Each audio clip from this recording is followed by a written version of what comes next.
Y en ese momento pues regresé a Madrid y renuncié a la agencia, a Barcelona, renuncié a la agencia donde trabajaba y empecé a tocar las puertas a diferentes productoras aquí en Madrid con este guión en manos, diciendo que quería ser guionista, porque yo no tenía intenciones de dirigirlo tampoco, nunca había estado en un rodaje, ¿no? Y me encontré con José María Morales, que no está acá, pero bueno, me ha acompañado desde el inicio y me dijo, bueno, pues si tú lo has escrito, a mí me interesa producirlo, pero siempre y cuando lo dirijas tú, ¿no? Yo nunca he estado en ningún rodaje, nunca he hecho nada, o sea... No, me dijo, dirigir es fácil, ya escribir es lo más difícil.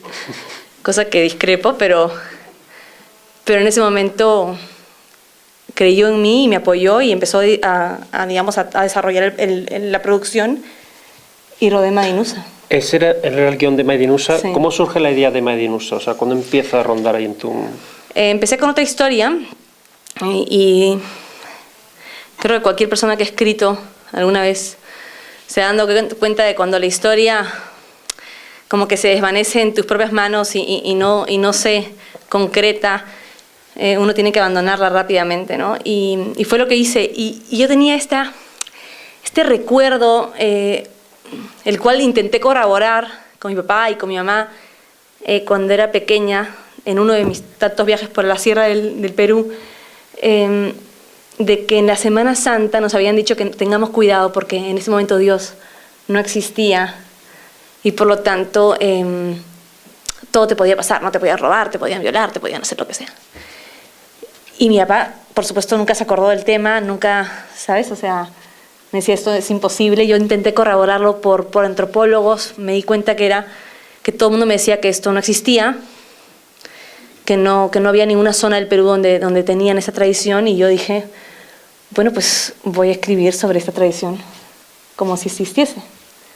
Porque a todo el mundo le generaba dudas, ¿no? Como que, déjame ver, ¿no? O sea, como que siempre existía la posibilidad, de alguna manera, que en el Ande todo puede ocurrir, ¿no? Y creo que esa pugna interior en mí, que por sí ya, digamos, venía de galope fuerte durante toda mi adolescencia y como que se termina de evidenciar durante mi momento de independencia a los 22 años en Madrid,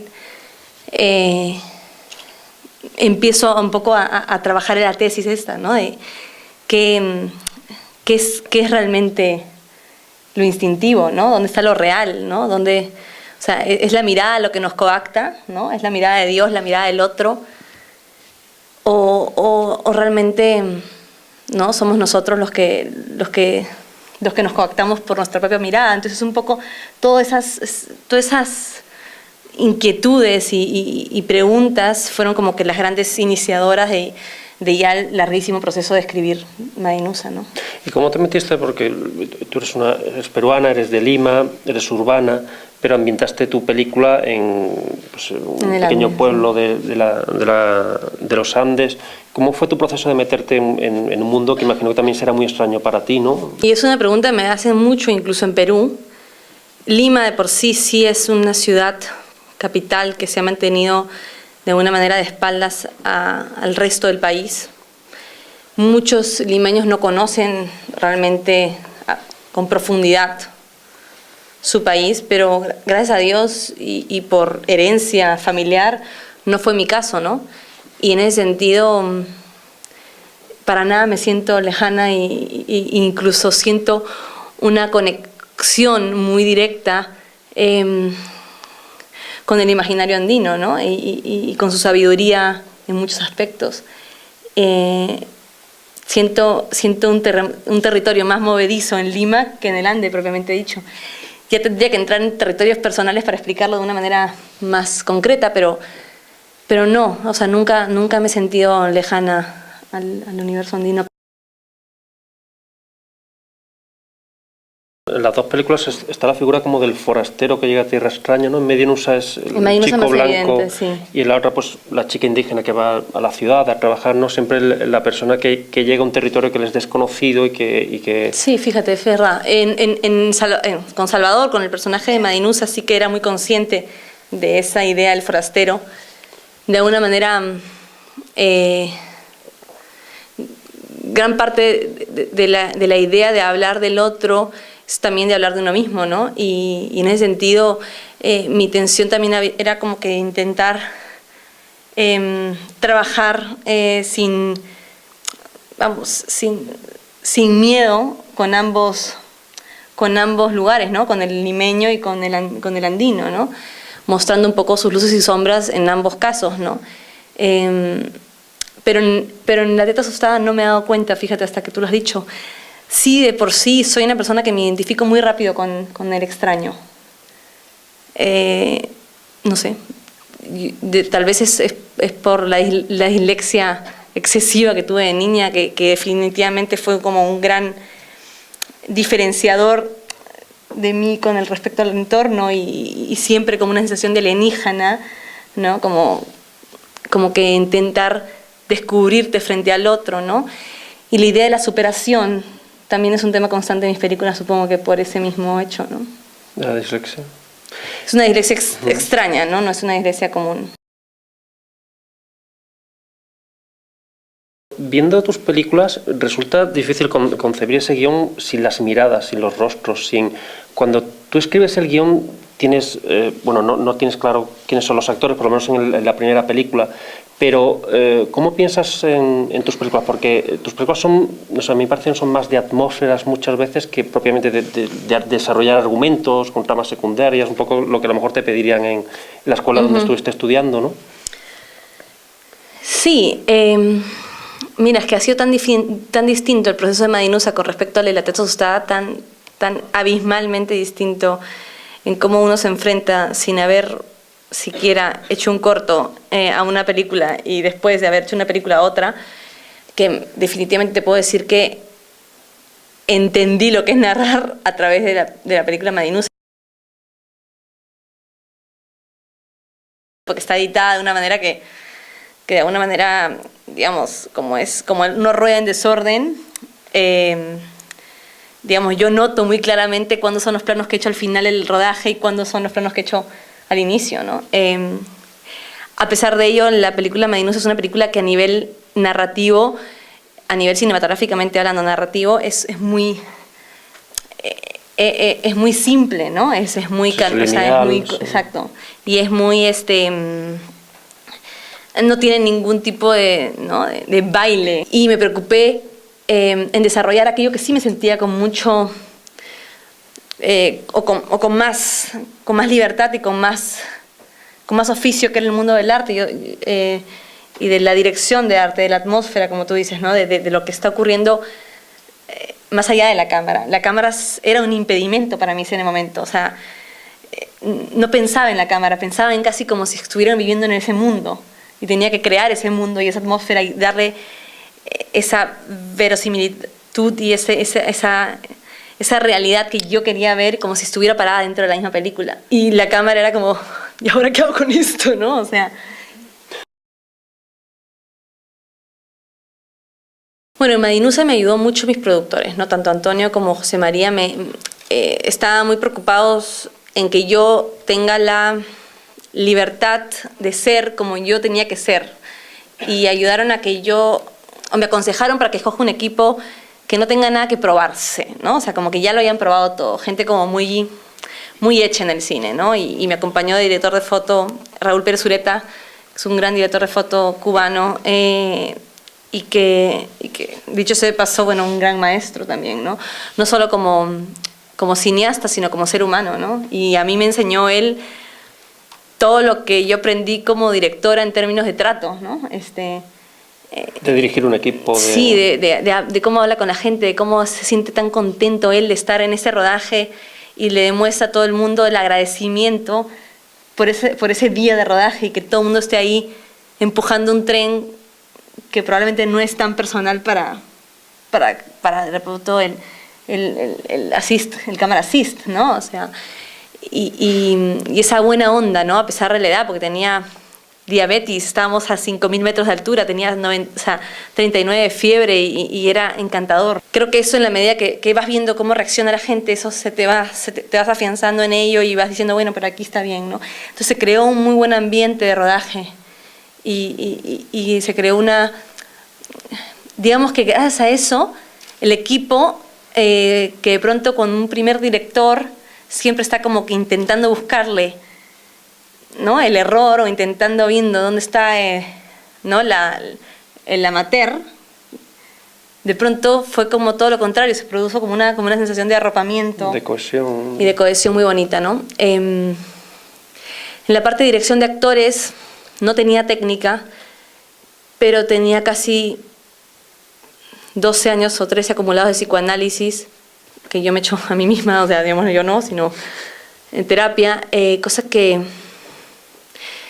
te ayuda un poco, ¿no? Ya luego cuando lo complementas con la técnica, cuando te haces cursos, que los hice posterior, un poco de Madinusa, para la teta asustada, fue muy rico, porque ya pude yo coger mis propias, o sea, ya con la experiencia de Madinusa, entrar a un buen taller de dirección de actores, ¿no?, sabiendo cuáles son mis dificultades personales, porque claro, cada director se encuentra con dificultades distintas, ¿no?, según su personalidad, según su forma de ser, según si es maternal, si no es maternal, si es hermético, si no es hermético, si es agradable. O sea, cada director tiene una personalidad, y esa personalidad se adhiere a su capacidad de dirigir actores de una manera inherente, ¿no?, así como la personalidad del actor se adhiere al actor en sí mismo, ¿no? Creo que luchar contra tu personalidad es el gran error de un director, y luchar contra la personalidad del actor es el otro gran error a la hora de dirigir actores, ¿no? Entonces, al final como que vas aprendiendo sobre el camino y sobre los golpes y sobre los aciertos también, ¿no? ¿Cómo localizaste a los actores? Porque la mayoría de los actores, sobre todo tu primera película, eran no profesionales, sí. Imagino, como... Claro, tú imagínate que el proceso de Madinusa empezó, pues... Yo gané el guión en el 2003, diciembre de 2003, ya inmediatamente me iba a Lima cada 2 meses y me paseaba por todos los pueblos buscando mi pueblo. No tenía ni financiación y yo ya me conocía todos los pueblos interesantes que habían para rodar esa película, ¿no? O sea, y lo hacía un poco por propio afán, ¿no?, por propia necesidad, muy apoyado por mi familia. Creo que el cine es un cine colaborativo, no solo en el aspecto técnico del equipo, sino también familiar, ¿no? Y me acompañaban mis primos, mi familia, mis tíos, mis padres, ¿no? Eran como los viajes. Entonces, claro, yo para ese entonces ya tenía casi mucha gente que me había gustado en el camino, con la que había hecho pequeñas pruebas, ensayos, así que había visto que tenían como facilidad a la hora de hablar de sí mismos, ¿no?, de moverse, yo les ponía la cámara, un poco como que... Y claro, habían 4 personajes dificilísimos en la película, que eran los 4 protagónicos, y todo el resto era como personajes muy pequeños, ¿no?, que no iban a ser complicados. Y en uno de esos viajes estaba caminando yendo a la iglesia, y sentada en las escaleras estaba Magali Solier, que es Madinuse y es Fausta, vendiendo puca picante, ¿no? Era una chica en ese entonces de 16 años, muy tímida, muy introvertida, y que a mí me supuso como una energía rara al enfrentarme con ella a nivel visual, de lejos, ¿no?, muy voyeur. Y me di cuenta primero de su belleza, que es evidente, y de esa capacidad casi de que sin esforzarse, ¿no?, con ese mínimo sentido de alerta, poder lograr que su piel transmita algo, ¿no? Que probablemente es el espectador el que lo está colocando ahí, ¿no? Pero es esa empatía de piel y mirada, y de transmitir a través de esa mirada, ¿no? Ya el ayacuchano y esa ayacuchana tiene de por sí, se dice, esa fuerza. Es una raza andina que así como hay gente que puede decir estos son así, o estos son asá, o estos son más así, el ayacuchano tiene una mirada potente, ¿no? Su presencia se hace sentir, ¿no? Y ella, como buena guantina, pues le pasa lo mismo, ¿no? Y me acerqué y empecé a conversar con ella, y la traje a Lima al año siguiente para hacerle otra prueba, y la iba un poco persiguiendo al teléfono de la escuela porque no tenía teléfono en casa, y era como una cosa como que había que cuidar que casi no se te desapareciese, que no se esfumase en el Gran Perú, ¿no? Y ya después de haberla tenido a ella, de todas las demás madinusas, salió Chale, que es la hermana, digamos, la madinusa que me había gustado, pero que no era, salió, ¿no? Salió la otra hermana. Y Cayo, que es, bueno, es un cómico ambulante.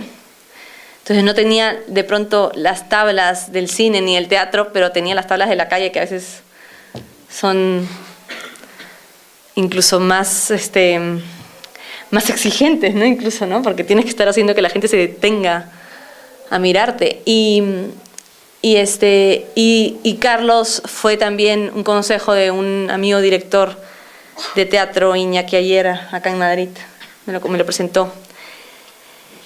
Y ya el proceso de Fausta ha sido un poco desde el aprendizaje, desde la gente que me funcionó en casting en Madinusa, ¿no? Como que vas viendo quién te sabe encontrar, quién sabe hacer casting de calle, porque es muy distinto el casting de oficio, de conocer a todo el medio, de conocer a todos los cineastas y todos los actores y todos los actores jóvenes, que conocer la calle y saber acercarte y tener la buena onda como para abrirle el corazón a alguien y poderle soltar esa propuesta tan curiosa que puede ser protagónico en una película, ¿no? Me gusta mucho crear un diccionario en común con el actor, no solo en términos cinematográficos, o sea, que yo le pueda hablar del nombre de un protagónico, ¿no? Y que él sepa quién es, ¿no? Exijo mucho que conozcan por lo menos el cine con el que yo me he nutrido para hacer esa película, ¿no? Por ejemplo, no pretendo... ¿qué películas les dabas?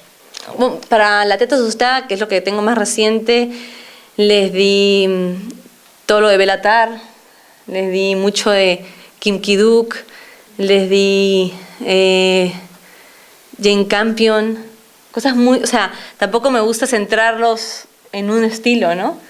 Sino es un poco lo que yo me vengo nutriendo, porque puede que haya algo atmosférico en la acumulación sensible de cada sensibilidad de cada uno que se vea reflejado de manera inconsciente gracias por haber visto esa obra de arte, ¿no? O sea, yo cada vez que me siento un poco vacía me voy al cine, o sea, porque es que no hay manera de... O me voy al museo, me voy al teatro, ¿no? Porque es que es la mejor manera de reflotarse a uno mismo como creador, ¿no? Entonces creo que si eso produce en mí esas obras, pues lo mismo puede producir en ellos de una manera inconsciente, ¿no? Y lo mismo el diccionario común en términos de... Yo, por ejemplo, con esta película trabajé mucho con elementos del yoga que había descubierto mientras que escribía. Trabajé mucho con técnicas más profesionales que un actor no profesional no conoce, entonces tengo que casi hacer de profesora, ¿no? Y ha sido a través de esos talleres largos que yo hago con estos actores que me ha interesado más el enseñar dirección de actores, ¿no? ¿Los talleres que hiciste después de Madinusa, antes de La Teta Asustada? No, o sea, el taller que hice para Madinusa y el taller que hice para La Teta Asustada con los propios actores, haces un poco de docente en la medida que ellos no saben, ¿no? Me acuerdo que cuando me encontré con Susi Sánchez, que es una actriz, ¿no? Maravillosa, y yo no tenía que hacer todo este esfuerzo por comunicarle tantas cosas, fue como, en plan, gracias, ¿no? O sea, por Dios. O sea, porque era como ya venía con la tarea hecha y yo lloraba, ¿no? Porque claro, eso no ocurre generalmente con un actor profesional, con un actor no profesional, por supuesto, no tiene por qué, ¿no? Uh-huh. Pero yo nunca había trabajado con una actriz profesional, ¿no? En plan formadísima como lo es Susi, ¿no? Y con muchas ganas de prepararse, de trabajar desde su lado, ¿no? De proponer. Y fue muy rico, ¿no? ¿Ensayas mucho con los actores o sí, me gusta ensayar, pero no por una cuestión de ensayar o de buscar algo perfecto, sino por una cuestión de conocernos. Ese diálogo que se va construyendo, ¿no? Esta energía que es como una cosa, saber que él ya te conozca cuando haces así, cuando haces así, cuando la cara se te va transformando. Eso es una cosa como que se tiene que se tiene que construir, ¿no? Me parece muy, muy violento exigirle a un actor, o yo me considero muy violenta a veces porque yo tengo una personalidad como muy, ¿no? De pronto, no sé, me tienen que conocer, ¿no? Para que no se asusten o yo no asustarme con ellos, ¿no? Y creo que salvas mucho ¿no? de la neblina que puede quedarse en el medio, gracias a ese diccionario en común, a ese conocerse, a ese palparse, ¿no? del proceso de ensayos, además de descartar, ¿no? Por supuesto. Una vez que termina el proyecto de Madinusa y se estrena, no sé si hay algún peruano, pero debe saber que bueno, fue una película que removió muchos aspectos, ¿no? Como muchos tapices, y fue como en un aspecto doloroso, ¿no? Incluso para mí el mostrarla, ¿no? Y como que abría una herida, ¿no? Como que planteaba un problema, descubría un problema, ¿no? Fuerte. Y yo en ese momento, que además siempre me había considerado una persona como que hurgaba en la herida, ¿no? Como que iba ahí, sentí una urgencia inmensa por curarla, ¿no? O sea, ¿qué pasa con la herida? Ya la encontramos, pero ¿qué hacemos con ella? ¿No existe? O sea, ¿se puede curar? ¿Se puede uno curar? Y yo, de por sí, ya voy muy en contra del feel good movie, ¿no? O sea, vamos a hacer la película ¿no? con un final feliz porque así nos quedamos contentos todos al final de las 2 horas o la hora y media, ¿no? Pero en ese momento, a nivel personal, necesitaba hablar de esa sanación, ¿no? Porque en ese momento de mi vida, además a nivel personal, requería un poco ir en esa búsqueda, ¿no? Y es por eso que de alguna manera con ese feeling, con esa necesidad me atreví a tocar un tema que había sido como la gran herida de la historia reciente de mi país, que es el terrorismo, no desde el punto de ahorrar en la herida nuevamente, de intentar buscar un culpable, de intentar, ¿no? Ir al pasado ¿no? Que es un poco lo que hubiera hecho antes de Madinusa, sino qué pasa hoy, ¿no? ¿Dónde estamos ahora y cómo estamos enfrentándonos hoy a ese velo, a ese fantasma que deja la guerra, ¿no? A esa enfermedad que deja la guerra como invisible, incluso en generaciones que no la han vivido de manera directa, pero que la han mamado, ¿no? Mi tesis y mi gran pregunta era, ¿se puede, no? O sea, ¿existe la posibilidad de un final? Y yo iba siempre en contra de ese final esperanzador, por decirlo de alguna manera, de ese florecimiento. Y ha sido la propia película que lo ha dado de una manera natural, ¿no? Yo iba en contra incluso, ¿sabes? En plan abogado del diablo. Y creo que eso de alguna manera se devela en la historia, ¿no? Y empieza pues con ese dolor, con esa oscuridad. Yo siempre comparo Madinusa como con una olla de barro, estas de comida andina, como que la comida está toda rica y toda colorida adelante, ¿sabes? Encima, un buen ají de gallina, ¿no? Pero vas comiendo y te vas quedando pues con la crosta, ¿no? Con la parte oscura de la olla, que además, desde mi gusto, es lo más rico, ¿no? El socarrat, ¿no? Sí, ¿no? Y yo me había quedado ahí, ¿no? Y tenía que empezar a trabajar desde esa oscuridad para ver si encontraba nuevamente tierra fértil, ¿no? Ya de por sí, cuando yo estaba en Lima, cuando José María me llama a decirnos que los habían aceptado en la selección oficial, yo me sentí en el cielo, ¿no? Era lo más grande que esta película podía recibir en términos de ventana y de colocar ahí, ¿no? La película tan pronto, ¿no? De tener esa defensa por tanta gente, porque tú en un festival pues has de pasar por un montón de fases, ¿no? Y vas viendo cómo hay tanta gente que se enamora de esa película y la defiende, ¿no? Y la hace suya. Y es que es muy especial, ¿no? Es muy bonito ese proceso de selección, ¿no? Pero muy, muy tenso también, en el sentido de que, bueno, te estás cuestionando a priori la película incluso antes de ser, ¿no? Develada al público. Y ya ese momento fue espectacular, ¿no? Y al cabo de semana y media estábamos en Berlín porque se tardó mucho o semana y media, no sé si estoy exagerando, pero bueno, fue muy pronto. Y también es un mundo nuevo, ¿no? Recién bajada totalmente, era como, en plan, vamos un poco a ir siguiendo los pasos de la gente que ya conocen, ¿no? Un poco como el primer día de rodaje. Y es un festival muy, muy agradable. En la comitiva del festival en sí misma es muy bueno, o sea, son muy hospitalarios, son perfectos organizados, ¿no? O sea, no hay nada que se salga de la línea. Y en ese sentido, pues te sientes como muy respaldado, como muy facilito, como que el caminito ya está hecho. Y tú o sea, llegas digamos, al aeropuerto, te recoge una persona y te dice exactamente lo que va a ocurrir, pero incluso con onomatopeyas, ¿no? O sea, ¿sabes? O sea, y es que ocurre tal cual, ¿no? Y yo fui muy acompañada porque mis hermanas de Perú vinieron, vino mi pareja, vinieron muchas personas de la película, de España, que pudieron venir. Entonces de pronto ya éramos, ¿no? Vinieron muchos amigos míos, entonces éramos un montón. Al final todo el mundo estaba muy contento porque también era como muy espontáneo y se nota cuando alguien que no está acostumbrado o que no pretende ganar un premio así lo gana, ¿no? Porque es como euforia. Comentabas antes el hecho de que tus películas están hurgando dentro de lo que es la sociedad peruana unos temas que se habían quedado ahí de alguna forma.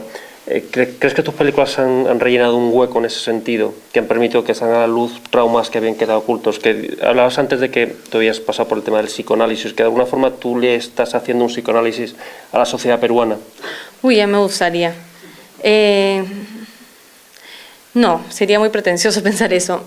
Una película es un pequeño espejito y que realmente para un país de 1000 rostros pues necesitas 1000 espejos, ¿no? O sea que realmente necesitamos que Magali haga su película, que otros 1000 directores hagan su película y que bajo esa multiplicidad de reflejos realmente se construya ¿no?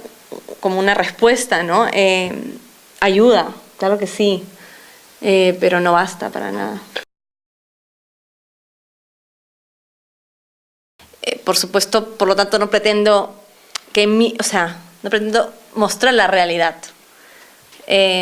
porque la realidad depende de quién la mire, ¿no? Entonces, por supuesto, a través de la construcción de un guión que utiliza elementos ficcionales y elementos reales entremezclados y cómo estos se tejen y revelan una posible problemática, una posible situación donde hay gente que se va a sentir muy reflejada, hay gente que no, ¿sabes? O sea, donde admite 1000 interpretaciones y 1000 preguntas, pero que ya puedes, ¿no? Leer, intuir, acercarte. Eso es lo que pretendo.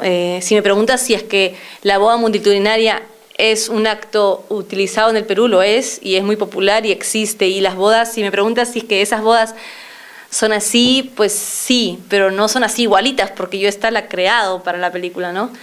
Entonces, es la construcción de una realidad ficticia que arranca de la vida cosas para devolvérselas a la vida de otra manera, ¿no?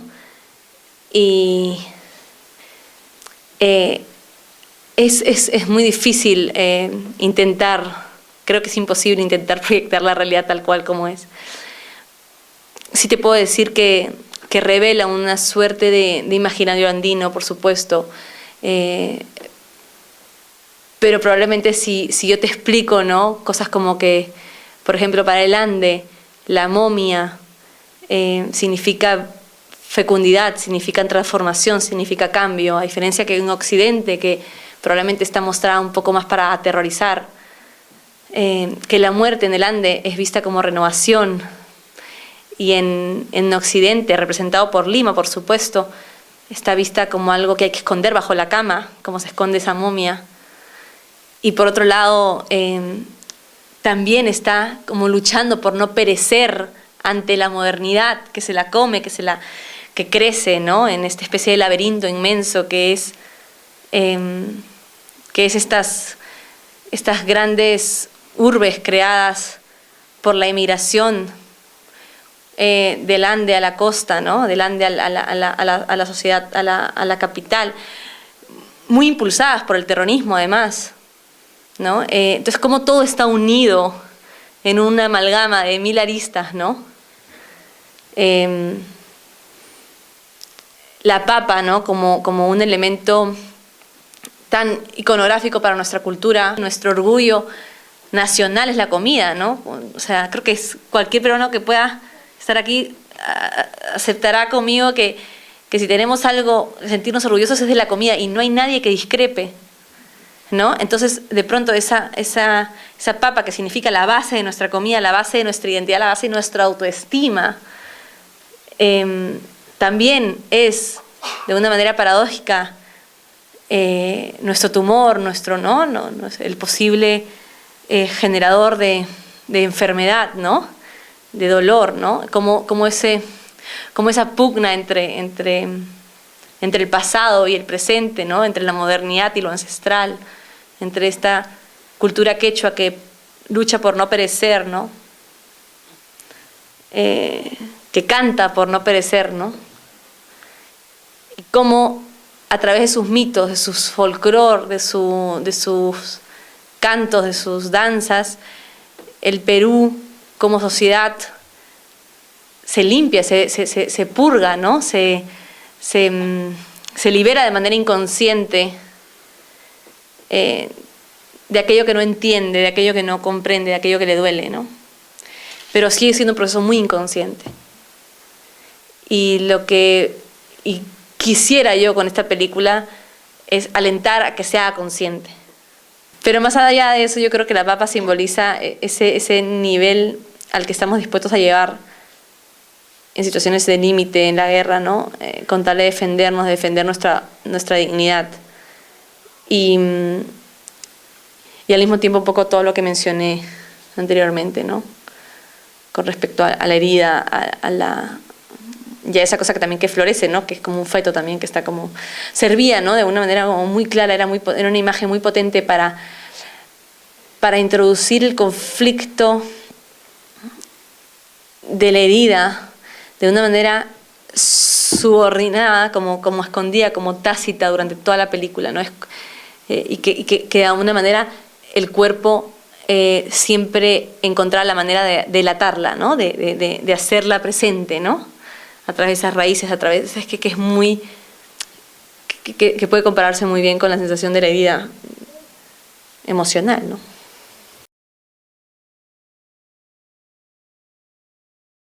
El Ande, con su imaginario telúrico y con su capacidad de entendimiento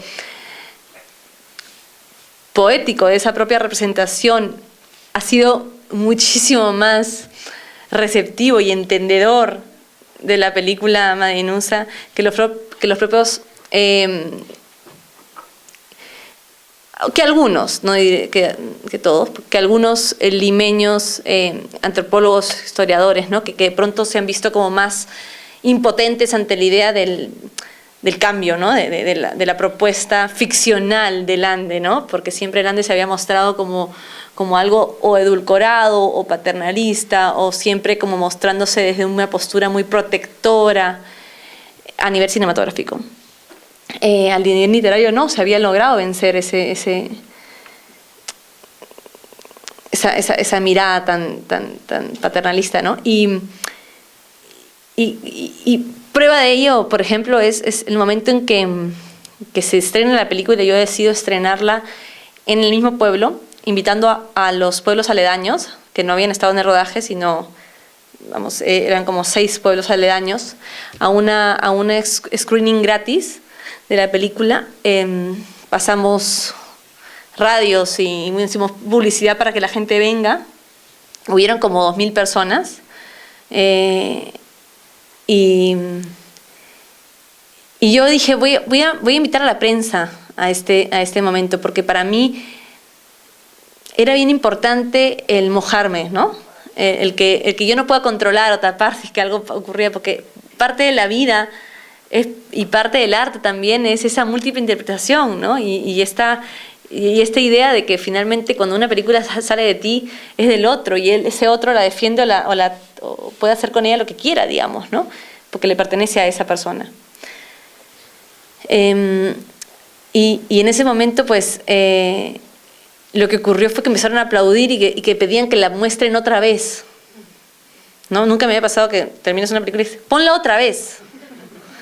¿No? Y insistían que yo no lo voy a poder poner otra vez porque, claro, es muy tarde, les decía. O sea, y la gente se me acercaba, las mujeres se me acercaban y me decían, no estaban tan preocupadas con el contexto, estaban entendiendo a Madeinusa, ¿no? Es que le rompió sus aretes, ¿no? Es que no sé qué, es que no sé cuánto. Entonces, había como una intención, o sea, como una conexión muy directa con la niña, ¿no? Con el personaje de Madeinusa. Y ya, por supuesto, con las otras tantas veces que he podido yo acceder a visionados en el Ande con la película, pues ha sido un poco una repetición de esta experiencia, ¿no?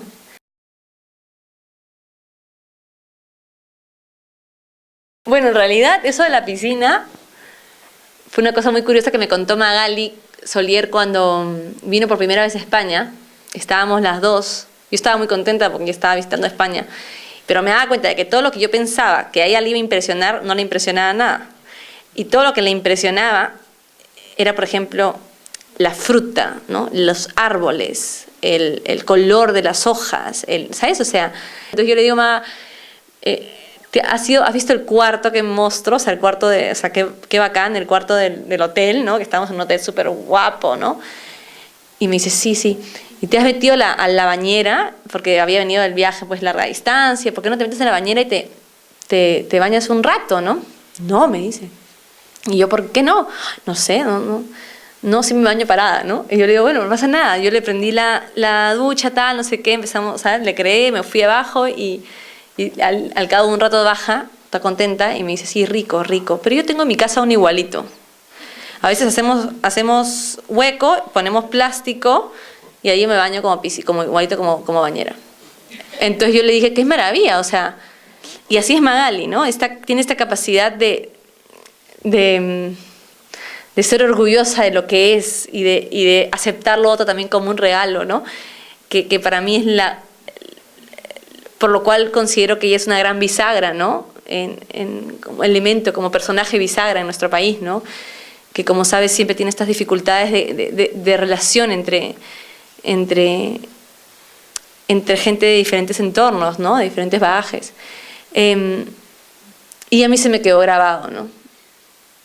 Y cuando ya estaba en el proceso, pues simplemente se me vino la imagen de la piscina.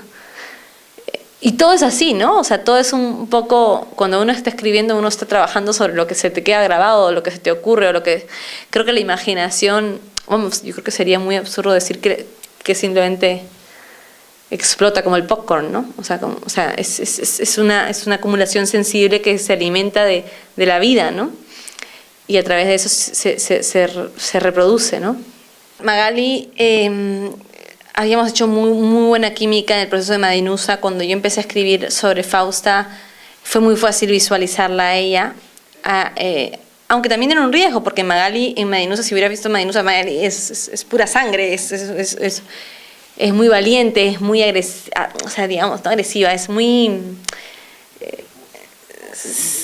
impetuosa, ¿no? Entonces, ella incluso me decía, yo no entiendo a Fausta, ¿no? Yo no soy como ella, yo siempre me defendería, porque o sea, yo no pienso así. E incluso a ella le costaba aceptar el personaje. Y yo, por supuesto, sí me interesaba que la canción, que cante esto, la idea, y si es que no hubiera sido Magali, también hubiera conseguido una persona que cantara, ¿no?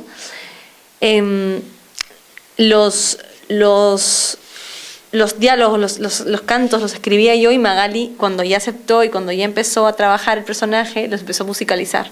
Y casi a través de esa musicalización fue como que fue aceptando a Fausta dentro de ella, ¿no? Como que al ponerle voz a, a, a la dureza, porque claro, ella me decía que y es muy intuitiva, ella no tiene escuela, entonces ella trabaja desde su verdad y del entendimiento verdadero de una psicología, ¿no? Y si no la entiende de una manera real, no la acepta en sí, dentro de sí misma, ¿no? Entonces, creo que esa musicalidad, que era el primer vínculo que ella encontró en Fausta con ella misma, hizo más fácil esta entrada. Y luego, otro vínculo que yo le descubrí, digamos, fue el vínculo con su madre. Magali tiene un vínculo muy fuerte con su madre, y Fausto también. Entonces, fue a través de esos dos vínculos, la musicalidad y la madre, que como que se venció ante Fausta, ¿no? Entonces, ha sido casi como un proceso de descubrirse, ¿no? Mutuamente. Yo no sabía si Magali iba a ser Fausta, a ciencia cierta. Y más a un inicio del guión, ¿no? Que yo lo tenía más o menos escrito, pero todavía no sabía, estaba un poco buscando. Entonces, cuando ya ella acepta domarse por Fausta y yo entiendo que ella va a disfrutar ese proceso, fue que finalmente lo emprendimos juntas, ¿no? Y el tema de la sexualidad en la película, o sea, si has visto Madinusa, y gran parte de La teta asustada, la sexualidad se muestra como ultraje, ¿no? Y en La teta asustada, ese ultraje de alguna manera se relaja, o sea, de pronto se muestra la posibilidad de una sexualidad distinta, aceptada, de una especie de coito feliz, por decirlo de alguna manera, entre dos opuestos, que en este caso son representados por el hombre y la mujer, por el jardinero y por Magali, por Fausta, pero que también estamos hablando de culturas distintas, ¿no?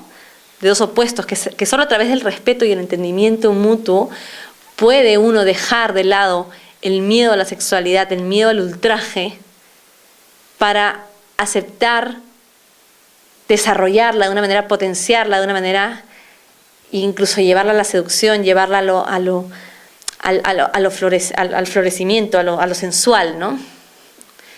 Entonces, es como que ha faltado Madinusa y ha tocado mitad de La teta asustada como para que yo asuma ese proceso, ¿no?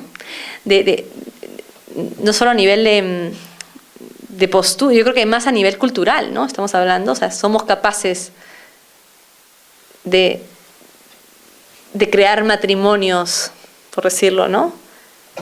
A través de la aceptación real, del reconocimiento con el otro, o solamente a través de la imposición, ¿no? Recordemos que el Perú, de por sí, a nivel cultural, ha sido ya de por sí un país que a nivel cultural era muy rico, y que también fue, digamos, fracturado por la conquista, y que eso de alguna manera también crea una herida muy atávica, que tampoco está resuelta, ¿no?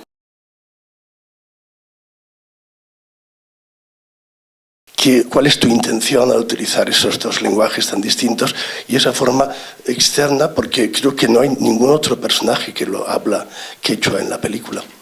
No sé si me equivoco. El tío, cuando se emborracha. El tío, sí, es verdad. Y le dice, respira, ¿no? Sí. Y el jardinero. Al jardinero también, es verdad. Sí. Entonces, bueno, el quechua es el idioma materno del Ande, digamos. Se mantiene más a nivel oral, es un idioma que se mantiene a nivel oral. Pero que lamentablemente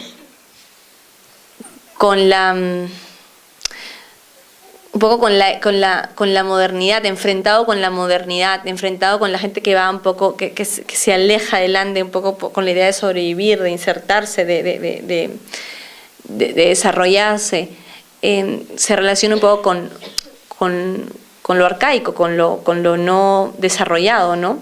Eso, por supuesto, por un mal manejo del gobierno, y de la enseñanza de la importancia cultural y en todo sentido de este idioma, de toda su sabiduría, ¿no?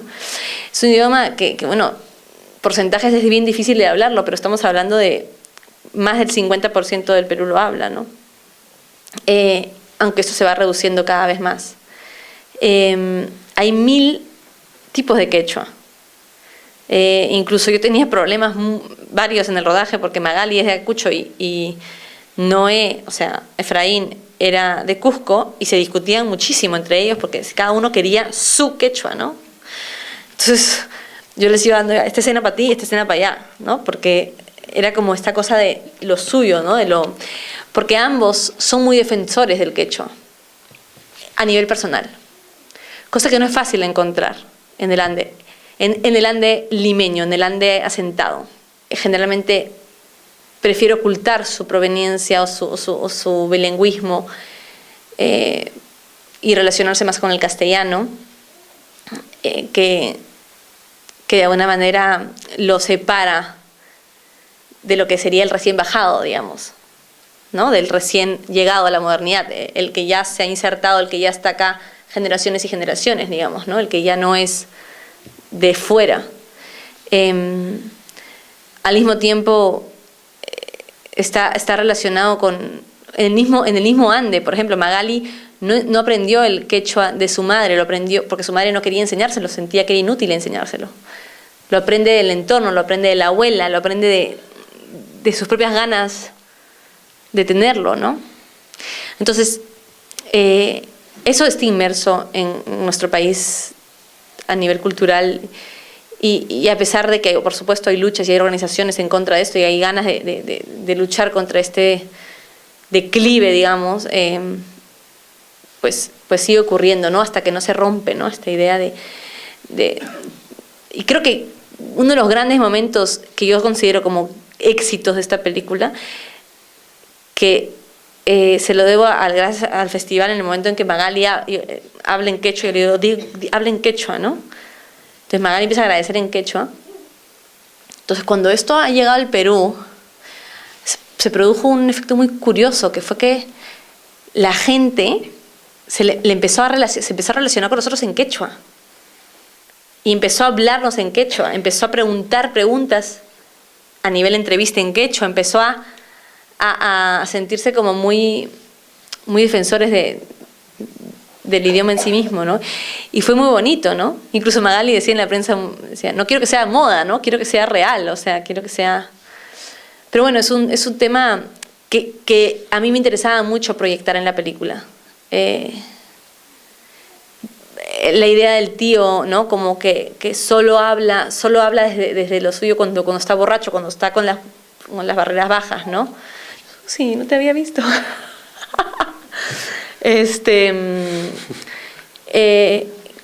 Y cómo de alguna manera...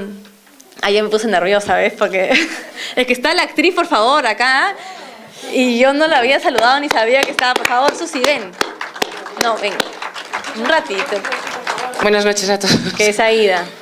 Es que no había visto la película, no había podido verla y he venido expresamente Muy después de rodar malamente. a verla hoy. Muchas gracias. Bueno, qué bueno que está. Y me sorprendió muchísimo, que era algo que pensé que a lo mejor esta noche hablaba sobre ello, la capacidad de Claudia de improvisar sobre la marcha en el rodaje. Con imágenes, además, y con sugerencias que no tienen, o sea, tienen que ver con lo que quiere contar en la secuencia que ya estaba prevista, pero con una propuesta totalmente diferente, ¿no? A mí esto me sorprendía y me entusiasmaba mucho, además. ¿Por ejemplo? Pues una de las secuencias que entraba, no recuerdo ahora cómo era, sobre la base real del guión, ¿no? La cambió de una forma, la convirtió en algo completamente simbólico. Entraba Magali y apagaba unas luces en un salón, había un oscuro y de repente entraba mi personaje y encendía las luces de nuevo, con una partitura, empezaba a trabajar, ¿no? Aquí se ha quedado reducida, la secuencia ha quedado cortada, pero en cualquier caso lo que contaba era ya en un plano mucho más simbólico, no era tan evidente, no era tan realista. Y a mí esa capacidad de volar de ella, de la imaginación que ponía en el diario del rodaje, me llamaba muchísimo la atención, me parecía de una valentía asombrosa, ¿no? Y me gustaba mucho, además. Y a mí la experiencia, pues lo que fue ya estar 3 semanas antes del rodaje para trabajar el acento limeño de la gente de alta sociedad limeña, que es distinto también a la gente de Manchay o de los sitios que aparecen, Pues para mí ha sido una experiencia única, y ya cuando supe que había sido seleccionada la película para el festival, que se había llevado el premio a la crítica, me puse contentísima. No pude ir porque estaba trabajando aquí en Madrid en teatro, y cuando ya me dijeron que se había llevado Los Odiosos, no lo podía creer. Fue una noticia maravillosa y muy contenta. La verdad que fue una experiencia estupenda, una experiencia maravillosa. Con la gente de allí también, hice muchos amigos en Lima, y la verdad que estoy deseando tener la ocasión de poder volver. Me quedé con ganas de conocer Cusco, eso sí. Bueno, pues muchas gracias. Bravo.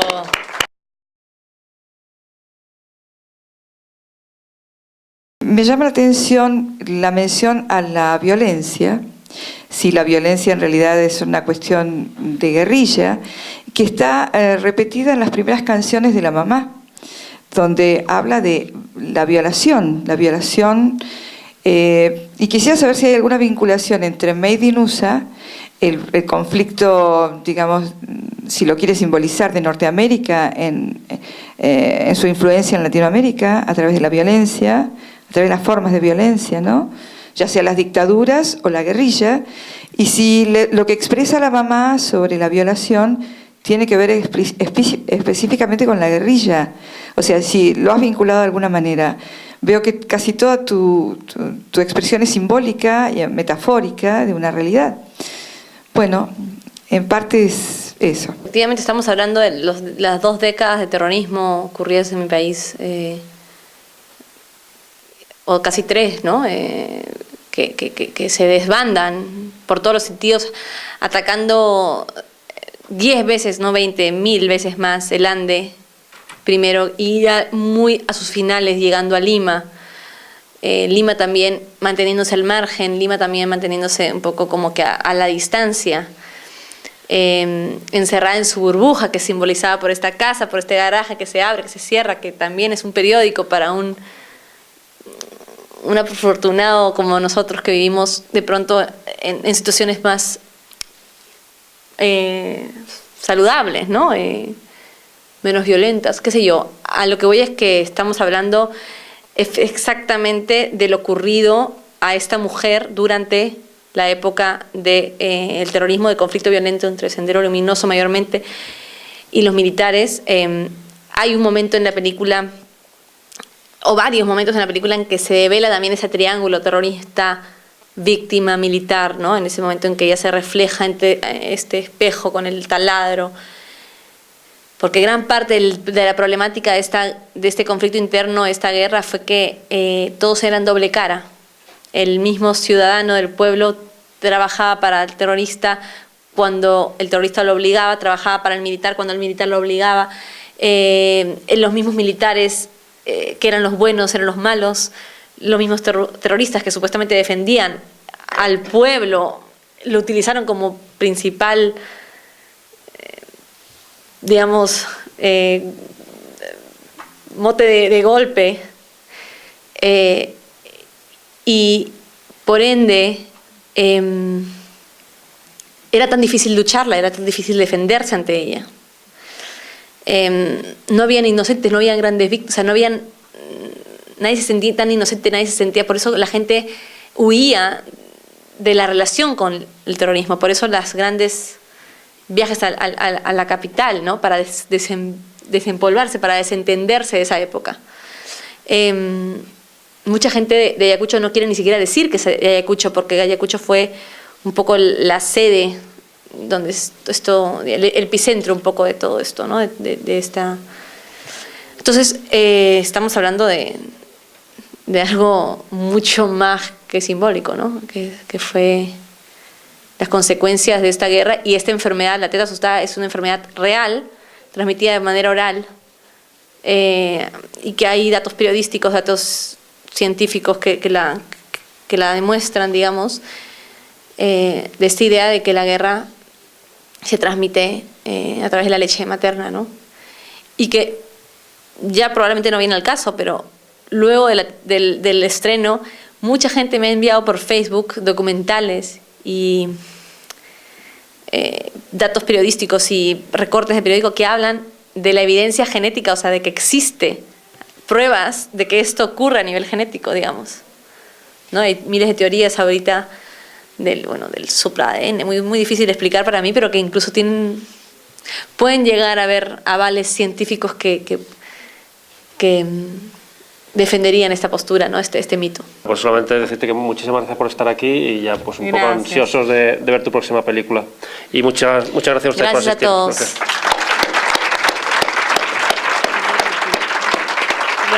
Gracias. Hasta luego.